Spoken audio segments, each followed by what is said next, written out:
naman kami at nagsasama-sama kami ang mga mababait at makukulit. Ito po, gagawa kami ng kimchi. Sariling version po namin ng kimchi.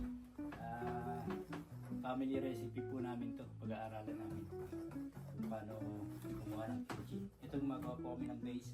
Naiiwanan po namin yung mga ingredients. Nandun na yung radish, corrections, radish. Pinagalo-halo namin ng radish, carrots, and then we put some chives and what do you call that? Onion. No. Yeah. And then this is the 30 minutes, sir. cabbage. Nilinis na po namin, tapos sinok na po namin, nakababad na po siya ng asin.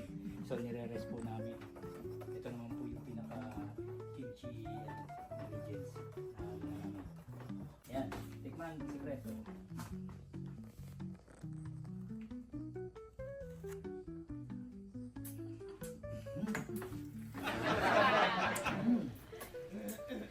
Gumawa ng palabok.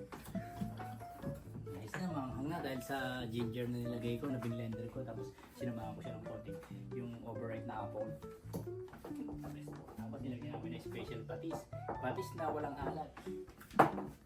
Ito po ang aming mga ingredients. Pakita ko yung mga ating mga ingredients. Ito po. Nilagyan namin itong polyglobes. Tapos ito po ang aming panukat. Ito sa dalawang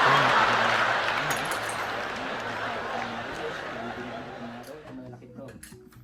At ito po yung pinaka-sugpo.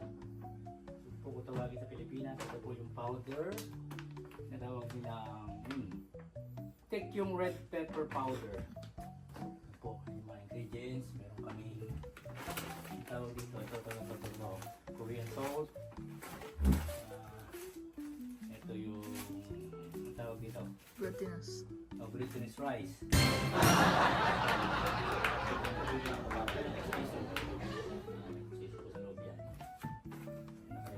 So, hinaan po namin. Ito po yung paglalagyan namin.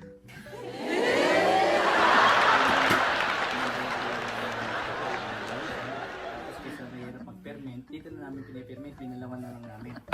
Mag-ferment na po siya. Okay, gulay. Ito na lang kami guys. Di ba babalaw pa yan? Oo, nakababad lang muna ng asin. Guys, hello. Halo-halo. Kimchi homemade.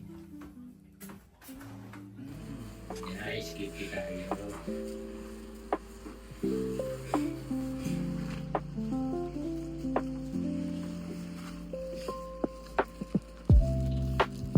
Iwain pa yun.